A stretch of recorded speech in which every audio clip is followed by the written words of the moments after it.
Okay, we are back for another awesome hashtag Wednesday match play. It's only our second one, but I mean, it is Wednesday, and where else would you rather be than right here watching us talk golf? Now, today's guest is it's a special treat because well, earlier he was tweeting, and I think the word legend came up. So you've got a lot of things to look forward to this evening, and I know a couple of guys. I think. A couple of guys down in Tucson are going to be watching this afternoon. Bradford, who is actually our guest next week, Bradford Schaub from Troon Talking Troon Cards, will be on next week. And he said he was going to tune in tonight. So don't be nervous here, Ryan. But we got Ryan Lanzen with us from Torreon Golf Club. As always, the hashtag Wednesday Match Play is presented by Eat Sleep Golf. And I've known Ryan for a while, and I know a little bit about Torreon. Now, I think they have a couple of golf courses there. I've been there twice, yet I haven't played the course. But I'm going to let Ryan take a couple minutes. Yeah, right? I know. I come now, but it's got a foot of snow on the ground, and I don't want anything to do with that. But, Ryan, take a couple of minutes, introduce yourself, and welcome to the hashtag Wednesday Match Play.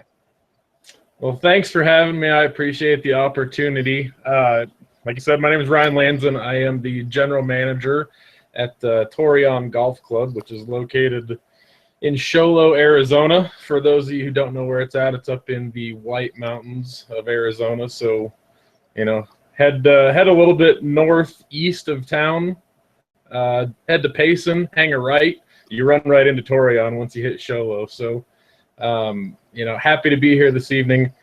As the general manager at Torreon, I kind of consider myself the circus master. I'm overseeing all the different various entities we have going on, and I'm sure we'll get into more detail, but we've got two fantastic golf courses, 36 holes of just outstanding championship golf here, designed by Robert Von Hagee, who actually designed one of the upcoming Ryder Cup courses. I believe it's the Ryder Cup in 18 in France is actually on a course that he designed, as well as these two. So kind of a unique little tidbit of information about Torreon. I've been with Troon Golf for 14 years now. This is my third stop as a general manager. I've kind of bounced around the country a little bit, but you know, it's kind of a blessing in disguise. I've seen a lot of cool places. I've lived in Orlando, Florida. I've lived in Las Vegas, lived in Scottsdale for a while. Also got a couple stops in North Carolina and Missouri, so I've seen the country. That's for sure. I am originally from Nebraska, from the Midwest. I know not far from where Ricky's at in Indiana. There, we've had some time to talk a little dirt car race and dirt track racing every now and again. That's awesome. So I'm glad that you brought that up because I hadn't even thought about that in a while, and that alone I think would make the trip to the White Mountains worth it. Just to, like the memories that would rush back from going to the. And I always went before I was old enough to really know anything that was going on, so I thought it was just cool. These really loud cars were driving in circles, flinging mud everywhere, and I'm like, oh, that's the cool thing to do. Well, now I'm an adult and I want to do that. So like, imagine that throwback that I would have there. I'd say we're going to have to get you up here this summer to play golf, and we're going to have to do it on a weekend when they've got some racing going on at the White Mountain Speedway Park over here. If I come up there and there is not racing going on, I'm leaving. I'm going home. That's required. So now you say you got 36 holes, and I've had a chance. I actually ran one of those, and by running, I don't mean like on the golf course. I ran the car paths. I was up there for a corporate event, and I got the chance to run the golf courses. So out of the two, one, tell me the names of both of the courses because I don't even know. And two, out of the two, which is your favorite? We have two golf courses. The first one is the Tower Golf Course, and the second is the Cabin Golf Course. The Tower Golf Course, I can't say it's the original golf course. We originally had 27 holes, and it's kind of become a mishmash of the two golf courses combined of what the original course was. But we have a tower on one end of the clubhouse, and that's kind of where the name of the Tower Golf Course came from. The other golf course is the Cabin Golf Course. That namesake it comes from, we have a restaurant, a members only private restaurant that we call the Cabin, that's actually at the turn from 9 to 10 on the Cabin Golf Course. And so that's kind of where the namesake came from there. But the two golf courses, I personally like the Cabin a little bit better. It's a little bit more challenging, a little tighter off the tee, but both golf courses are fantastic. Tower tends to be a little bit easier, a little wider, less undulating greens, but like I said, just two absolutely spectacular looking, spectacular playing golf courses. Golf course conditions are outstanding up here in the White Mountains. We have great growing season and great grasses for playing golf on up here. So don't tell anybody, especially the members, but I've had dinner in that restaurant on the cabin course. So I feel like I got a little insight already into this golf course. So I hope you are obviously a VIP.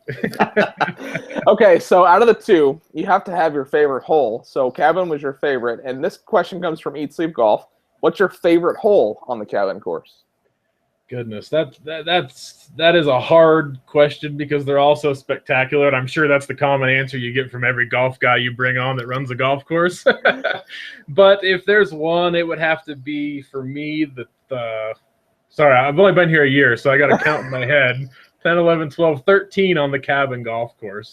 It is a great kind of 440-yard kind of downhill dogleg left, hazard left, big mounding on the right-hand side. If you hit a good shot, you're left with 170, 180 yards in to a green that's over a ravine, really well bunkered, undulating green. It's if you can't, I'm kind of a masochist, I guess. I like beating myself up, so I pick one of the harder holes out there that I really enjoy, but that's probably my favorite is 13. I was going to say 440 yards. That's a par 5 for most people, I think. No, you get 180. I got 210 in. Say for what it's worth, we do have 5 sets of tees, so you don't have to play it from 440. You can play further up if you'd like. I encourage, tee it forward. Absolutely. There you go. Forward. Okay, so Sholo is where the course is located, and I've been there, and there isn't a lot to do besides dirt track racing. So talk about Sholo as a town and kind of what's in it, and what are you doing when you're not running the golf course? All right. You play some golf. I've seen you play some. I do try and get out and play when I can, and I'm fortunate enough that my wife is in the golf industry too, and she likes to play golf, so that's worked out well that we can both go out and play and enjoy that together. But yeah, Sholo is it's your typical small town USA. I mean, it's a small town community. Growing up in the Midwest, I grew up in a small town, so it's very familiar to me, which is one of the reasons that I like being where I'm at. That being said, it is a very small town. We've got every fast food restaurant you could ever think of. We've got a lot of the mom and pop type diner restaurants. It's a town where there's stuff to do, but you need to get with a local and figure out what that stuff is. It's not just easily accessible. You're not going to drive down the street and see Top Golf. You got to talk to somebody and figure out where some stuff is to take up your time. But if you want to get away from the hustle and bustle of the big city, Phoenix, Scottsdale, Tucson, I promise you, there is no better place to escape for a weekend than to come up here to Torreon, hang out in Sholo. You know, when it's 115 down there in the valley, it's usually between 80 and 85 up here. Very low humidities, hundreds of thousands of huge ponderosa pines. It's just it is a great place to get out, relax, and just kind of take a deep breath of fresh air. Wow. If you didn't already have me sold, I'm now sold. Very well said. So Torreon is a part of the Troon Privé family of facilities, and Eat Sleep Golf said, how does the Troon Privé Club differ from other private clubs, things like a reciprocal program? And I know the answer to this, and I don't want to be the one to answer it. So talk about that, and you've had the opportunity to work at some daily fee facilities over the years as well. So what's it mean as being a part of the Troon Privé family of facilities? You know, I think one of the factors that we use to sell the club and sell a membership at Torreon is that being a part of the Privé family, we have, you know, obviously a dedication to outstanding service, outstanding course conditions.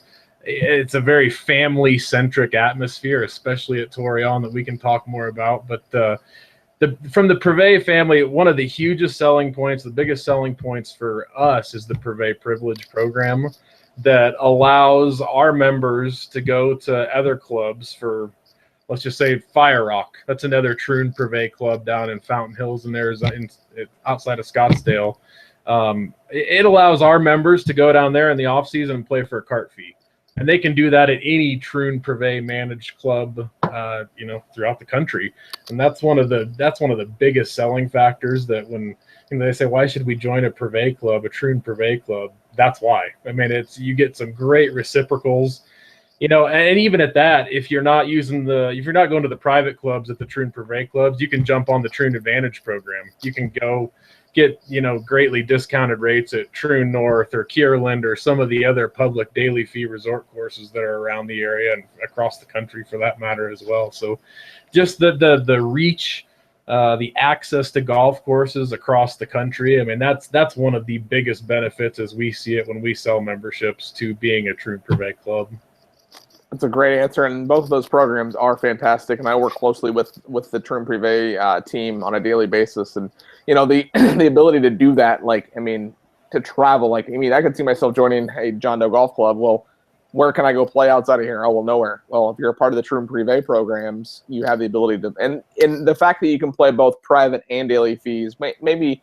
So I've seen numbers as low as $25, but it might not always be that affordable, but that's not the point. It's not about that. It's about having the access to a consistent product across the country and across the world for that matter. So that's and I'd love to be a fly on the wall during one of those conversations when those sales are happening, because that I think that alone could be a reason why somebody could want to join a club. So that's great. Oh, it's amazing. If you sit in the room when we sell, we're trying to get people to buy in, be a part of our club, our family here. A lot of the stuff that they hear from club to club is probably similar in nature. I mean, we're all selling a similar product, but when you're at a True Privé club and you bring up that program, the people's eyes light up. You hand them the book and you say, you have access to this book full of golf courses. It is a book too. It is a book. It's a book. It is, but it sets that hook. I mean, that is the hook, honestly. So when I do come up, and it's going to be after the snow melts, because I don't do white. Come on, you want to come ski? No, I don't even know how to ski, because oh no, it makes me cold. We can start sledding and we'll work our way up to skiing. How about that? I need the bunny hill, and I would need the bunny hill just to sit on these skis that you talk about. Oh, it's too cold. So now, when we finally do get the chance to play, and bring your wife along, and I'm curious because I'm going to be playing like 3 sets of tees in front of you anyway. But how many strokes are you giving me, and how many strokes is she giving me? Oh goodness. My wife, I'll start with her. I think that one will be a little bit easier. You would probably have to give her a stroke or two, is okay. what I would figure. She's a good player. She's only been playing for a couple of years. She moves the ball around pretty well, but she's prone to one or two of those blow up holes occasionally, which I think would put you in a good position. So you might have to give her a stroke or two. All right. Unless we're playing match play on a Wednesday. See what I did there? Yeah, that's good. That's why you're the professional. So you're giving me 5 strokes aside? Is that what 5, 6? Yeah, I don't know that I can get down with that. You might be able to convince me at 2 or 3. All right, I'll keep that in mind. I'm gonna make a note of that right now. 2 or what we'll do 5. is we'll play this summer, and then we'll come back on and do this again in the fall, and we can talk about how the match went. I like that. I'm thinking of ways to end this, and I'm going to end it the same way that I always do when we get to that point. But I think I want to maybe start ending them with, leave your comments below and tell us who won the hashtag Wednesday Match Play. And I hope that it's always the guest, because I don't want to be the one to win. So now this is a good question, because private clubs and even daily fee facilities do host a lot of events and special events, whether it's around holidays or wine tastings. True North actually has a wine tasting coming up that sounds awesome. What are some of your favorite events that you've hosted at Torreon, and are you always looking for new ideas and new types of events to host? Most definitely. At Torreon, that's something. We have a club that, one of the really unique things that I've seen, of course, as I've been around about Torreon, is that when our members come up here, I don't know the exact percentage, but probably 80-85% of our members live in the valley. So they really use Torreon in the summer months. When they come up, they're coming up here. It's a place to let your hair down, relax, have a good time. People are just there. We have a great membership, tons of fun to be around. And because of that, we have lots of great events. I mean, we every 4th of July, it's not like one day. It's like a 5-day long weekend with, we do wine tastings and special buffets and concerts. And we have a huge parade that, this past year, we had almost 500 people participating in, not to mention the hundreds of, if not thousands, there was a lot of people here lining the road here in the community. And we put on our own 4th of July parade that historically people from in town have actually come to the Torreon parade as opposed to hanging out at the Sholo parade. So, but we do, you know, whether it's pool parties, wine tastings, special kind of dinner events, buffets. We had the band Elvis Before Noon come up here and play a concert this past summer for our members. So we try and come up with all kinds of different things. And yes, we are always looking for new, unique ideas, events that we can come up with, because that's kind of my goal as the general manager and kind of helping guide the programming that we do here at the club. I'm a firm believer, whether it's a golf calendar, a golf schedule, a golf event, a social event, whatever it may be, that I'm going to look at the end of the year. We sit down, we look at all, let's say 30 events we did. I'm going to take 10% of them, the lowest 10% that are, you know, worst performers, so to speak. We're going to dump those out, either dump them out or kind of revamp them, or dump them out and kind of bring in some new events. So yeah, we're always looking for new, different, unique stuff. We do a huge seafood boil, a crawfish boil. You know, we do New Year's Eve parties. We do everything, Thanksgiving, Valentine's, Easter. We do a huge Easter egg hunt with thousands of eggs spread all over the driving range and our little junior short golf course for the kids. So it's just a great environment. Tons of fun events. Our season's really a 110-day sprint from Memorial Day to Labor Day when the kids are out. It's a very kid, family-centric club. That's really cool. So, cough, cough, beer tastings. Cough, cough. I'm just saying. I've been trying to get True North to do them forever, and actually, they do sometimes. This past year, we did one beer tasting, a craft beer tasting, and we did one whiskey tasting, one Scotch tasting. I think is what it was. So yeah, we try and mix it up a little bit. The wine tastings thus far are by far the most popular, but we try and mix in a different flavor palette each time. All right. Well, Eat Sleep Golf, and good segue, Eat Sleep Golf, they asked, do you have any craft beers on tap? And if so, what ones? And as a craft beer fanatic, I need to know. I'm going to be completely honest with you. At this point, I don't have that answer right now. We're out of season, so I haven't honestly paid a whole lot of attention as to what is on tap at the moment. I know we usually have one or two taps that are reserved for craft beers. What those are at the moment, I apologize, but I don't have that answer right now. Well, make sure whenever you got any suggestions for me? Where do I start? People always ask me, like, hey, Ricky, what's your favorite beer? And I'm like, I could, at any given day, give you my 5 favorite styles from 5 different brewing companies that I've had in the last 5 days. Like, there is no way I could ever pick a favorite beer. Give me 2 that are in your fridge right now. There's about 35, but I just picked up today. I actually picked up so a lot of brewing companies aren't distributed here. Boulevard Brewing just started coming to Arizona, and they released like 15 beers a year. Like, it's crazy. And they released a beer called Morning Riser, and it's a coffee porter. So I mean, I'm a big hophead. I love IPAs, pale ales. Session IPAs are really big right now. Lower in ABV, lower in hops, but still enough hops so you know they're there. So it gives you a little bit of an easy drinking IPA. And give me like a week, and I'll give you a list of 100 that I might recommend from a slew of brewing companies. I'm taking notes right now. They'll be here. Awesome. So you work for Troon, and I work for Troon, and I could answer this just as easy as you, but I'm always curious to hear what other Troon associates enjoy about their job. So imagine we just stepped on an elevator, and I know that you're a Troon employee, and I say, tell me by the time we get to the next floor, why do you enjoy working for the company? So what are some of your highlights and your biggest pluses for working for such a great organization? Okay. The first thing that jumps into my mind, and I kind of briefly mentioned it already, but with the not only national but worldwide reach of Troon Golf, just the places that I've been able to go, the people I've been able to meet, the opportunities I've been able to have from being a part of this company, and whether it was being in Orlando and getting to go to various bowl games that happened while I was there. When I was in Scottsdale, I was able to go to the NBA All-Star Game and the Fiesta Bowl when I was there, and it was all because of connections and people that I met through Troon. I guess number one, seeing the different areas, but number two, just the people. I mean, that's really what I think. The people is really what makes Troon the special organization, company to work for that it is. I mean, we get to work day in and day out with hundreds of the greatest minds in this industry. I mean, it's you work for the world leader in golf course management. You you got to count yourself pretty lucky on a daily basis. And I guess those are probably my two favorite things.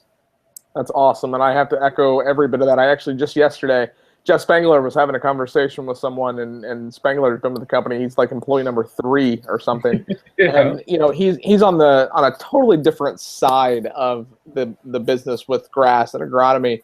And one of the questions he was on the phone, I think, and one of the questions or one of the things that he said, he was like, this is true, and we have some of the best grass growers in the world. And I was thinking, yeah, we do. We have some of the, and it's not just agronomy. It's everywhere across the board. You name any, whether it's chefs, whether it's golf, whether it's operations, like you name it, we have the best of the best. And yeah, lucky is a word that I like to use. And I've actually been transitioning my mind to think more of it's just, I'm blessed to work for a company that is, yeah, we're the number 1 leader in golf course management, but I passed our CEO today in the hallways, and he knows my name and he knows who I am, and that says a lot for a company of 10,000. And I would say that's really funny you say that. Last night, or I guess it was Monday night, after Alabama won the national title, I sent Dana a note and I said, yeah, congrats to your Tide.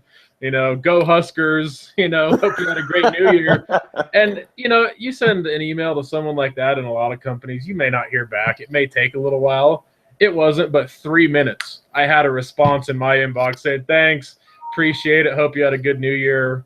And it's just, that's Troon. I mean, that's the company. It's very transparent. It's people don't necessarily get caught up in the titles, the levels. We're all part of a team, and that's really special and really fun to be a part of. Man, I couldn't agree with you more.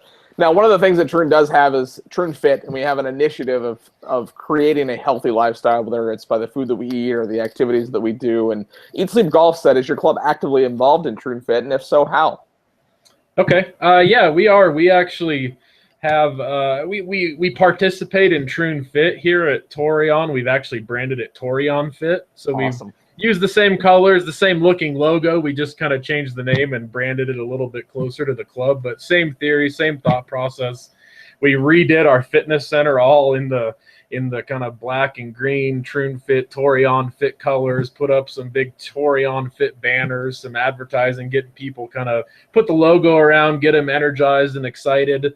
From the restaurant standpoint, we have Torreon Fit sections of the menus that have healthier fare, lighter options. They all have calorie counts associated with them, and that's something that we're actually going to expand a little bit this coming year. Beverage carts, we actually have what we created, Torreon Fit packs, I guess, if you will, that were little cups that had, it varied depending on what we had and what we were bringing in, but whether it was a granola bar and some fruit and a bottle of water, or we've tried to jump on board and do as much as we can with that. We encourage our people to get in the fitness center and work out. We haven't decided on it yet, but we're working towards actually implementing a Torreon Fit program for our employees, trying to get our employees to be a little bit more healthy in their lifestyle and get on board with that. So yeah, we're definitely trying to take that program, those ideals, and mold them and meld them in with Torreon and what we can do here. So Torreon Fit sounds a lot like Troon Fit, so I'm going to have my lawyer reach out to your lawyer. Hey, we're all part of the same family. I absolutely love Torreon Fit, and actually it would be really cool if other clubs like Troon North Fit and the Gallery Fit and say Wilo Fit, like if every club had, like, that is a great, almost best practice, because it really is about, the healthy lifestyle. That, I mean, I love the packs on the Bev cart. The menu, like anytime I'm eating in a Troon facility and they've got the Troon Fit logo next to the menu item, I'm just looking at those because, like, I want to eat the healthy stuff because of that very reason. So that's really cool. And I love your idea with getting the staff involved. So whatever you end up doing with that, because I work so closely with that program, please let me know, because I would love to just share that as a best practice with anybody and everybody. And man, what a great idea. I got one more from Eat Sleep Golf, and I want this, and I'm going to make you answer this as a yes or no question. Do you currently, or would you consider holding a speed golf event at your course? And that is a great segue. They are really good at segues, and I didn't plan this. So would you consider holding a speed golf event at Torreon? Yes, most definitely yes. I've never, and when I first read that, I immediately went to foot golf, because foot golf has been, and it's not as popular as it was when it first came out. about a year ago. But I immediately read it as that. But speed golf is no different than regular golf. You're just doing it really fast. So talk about pace of play. I mean, right there. And, no kidding. Very cool. Well, Ryan, I can't thank you enough for doing this. And you're not quite done yet because we're almost out of time. But I do this thing called the lightning round. And these are, well, there's some golf and there's some fun questions. So you don't really have, I mean, you haven't had any prep of knowing what questions were coming. And you've hit a home run on every single one of them. But are you ready for your lightning round? I'm ready. Bring it on. Here we go. Next round is on me. What are you drinking? And you better say craft beer. Honestly, my first go-to would be a vodka tonic. I'm a vodka guy, first and foremost. Okay, then this is a sub-question. This doesn't count as one of the 9. I'm a big vodka guy, too. What are your top 2 favorite vodka brands, if you could choose? Oh, I like Kettle. That's probably my number 1, kind of an off-the-radar one, at least in my opinion. Skull vodka. It's got I think it's called Skull vodka. It comes in the Skull head. That stuff's delicious. I love that stuff. Do you know the story of that vodka? I don't. Okay, so the guy that owns that is, what's his face? Now I'm talking about it. I don't even know. He was one of the Ghostbusters. Really? Yeah, what's his name? God, now somebody that's watching text me and tell me. What is his name? Dan Aykroyd, maybe. There you go. I'm going to have to check that, but I'm pretty positive that because he's really involved into both vodka and tequilas. And when I used to work part-time at Total Wine I've always got to have something going on. And he would come to Total Wines and do like signings and tastings and stuff. So that's his company, and that stuff is delicious. It's so fantastic. Yes, bravo. Now, excluding Torreon, what is your favorite golf course? You don't get to have a bunch. You get to pick your one and only favorite golf course. And like I said, if I exclude Torreon in this. One and favorite would probably be Southern Highlands in Las Vegas, Nevada. So I have played golf one time in Vegas. And I don't go to Vegas to play golf, I guess. So and I played. Most people don't. And the one time that I did play, we got in on Friday. We stayed up all night and partied, and I had like an 8 a.m. tee time. So I was like, "Yeah, cool. It's 7 o'clock. I'm gonna go to the golf course, play golf, came back and crashed my entire second day." So it was awesome. Southern Highlands. I'll keep that in mind. I'm going to Vegas in a couple of months, so I won't be playing. I can guarantee it.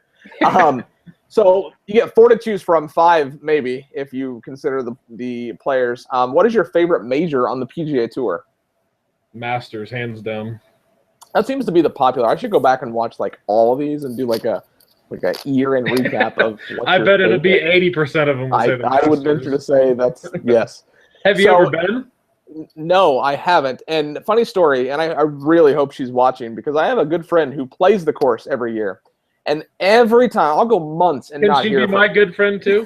Yes, I'll introduce you. So she plays the course every year, and she'll text me somewhere random on the golf course. I won't have heard from her for 6 months, and she'll say, "Guess where I am?" And I'm like, "Really?" Like, obviously, you are in the middle of the fairway on 12. Like, I mean, wherever she is on the golf course, she's always somewhere. And, you know, all the guys that have been there, like, I mean, Scott Van Newkirk in the office, he's played the course. And I'm like, talk about it. Tell me more. Yeah, awesome. Yeah. Have you been then? I have been fortunate enough to go attend. I've been there twice. So it's I tell everybody, whether you're a hardcore golf fan or not, whether you're a golf fan or not, honestly, if that's one of those events that if you get the opportunity to go.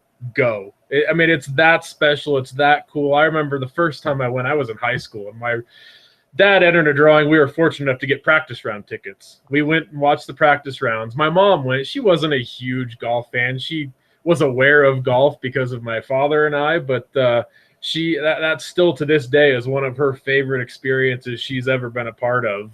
And she was just a casual, if that, golf fan at the time. So if you get the opportunity, do not pass it up. That's all right. Yeah, now I want to go. Great. Thanks. You're just going to make me want to go. Now, I honestly, though, I feel like if I go and when I go, Tiger has to be there because I don't feel like it would be the same to me as Tiger's biggest fan if he's not there. Well, then you got like 3 years. You know what? I don't want to talk about it, and I'll end this broadcast right now if you're going to have that attitude. He's setting up for the biggest comeback ever, but we're going to have a couple of questions about Tiger in a couple of minutes here. Exactly what golf ball do you play? Right now, I'm currently playing the Callaway Chrome Soft. How good is that ball? Like, okay, have you hit the new one? I have. I just got some of the new ones just last week. And it is silly good. I played with one down in the valley here recently, and it's an outstanding golf ball. It's going to be, as the Chrome Soft was the golf ball of the year last year, the new one will be the same this coming year. It's outstanding. I honestly think that the one thing that I didn't like about the Chrome Soft is right around the greens it would check and then roll out. Whereas the Pro V1 to me checks and stops. The new one, it checks and it stops. And the cover is almost like fake. It's so good. Like I played 35 holes with one before I hit it in the water. I don't want to talk about that shot. The cover was like brand new, and like it's crazy. You hit one bad tee shot with a Pro V1 and it's got a slice down the middle of it. So yes, the new Chrome Soft is fantastic. Yep. So you're a good stick. How many aces do you have? I have two. I have one that was after I became a somewhat decent golfer in North Carolina a few years back, and I have one that was when I was, honestly, it's a quick story. I started playing golf on a little par 3 golf course near my house. So we played 9 par 3s, and I'd get dropped off, and I'd hang out all day with my buddies, chipping, putting, whatever. We'd go play the 9 holes. And the first hole in one I made, if I had a handicap at that point, it was probably 60. It's a 180-yard hole. I have like a 4-iron. I dead skull it. It rolls 160 to 180 yards, rolls up onto the green, and goes in the hole. Awesome. So I've got one really bad hole in one and one pretty good hole in one. That's awesome. I'd rather be lucky than good, though. I mean, that's true. That's true. Okay, so I hope your wife isn't watching, and actually I hope she is. So if she is, plug your earmuffs. Who is your favorite LPGA Tour player? Oh, goodness. Favorite? Honestly, you might like this. I actually really enjoy watching Cheyenne Woods play golf. She's got an outstanding golf swing. I really have enjoyed watching her kind of come up the last couple of years and do what she's done on the LPGA Tour. But a lot of people could learn a lot from the LPGA. I don't know if you feel the same way, but just watching purely their tempo and the way in which they swing at the golf ball, there's a lot of people that could learn a lot from watching LPGA golf. I couldn't agree more, and I have a hard time watching the LPGA, and I hate that because I want to like it. Even the European Tour, like I'd rather watch the PGA, and quite frankly, if Tiger's not playing, I'm not watching so closely as what I should. I'm just watching enough to be dangerous. But the LPGA to that point, I mean, they're good. I mean, I know the PGA is these guys are good. The LPGA should be these girls are good because they are sticks. They're fantastic. They added a lot of events to the season in 2016, and they're a progressive as a company. They're progressive in trying to just do more social savvy stuff and get millennials involved, and it'll be a good year for the LPGA. So, Okay, now we mentioned Tiger. We haven't mentioned Jordan, and based on his performance at Kapalua during the Hyundai Tournament Champions, I'm starting to think, is Jordan the next Tiger? I hate that statement. I do too.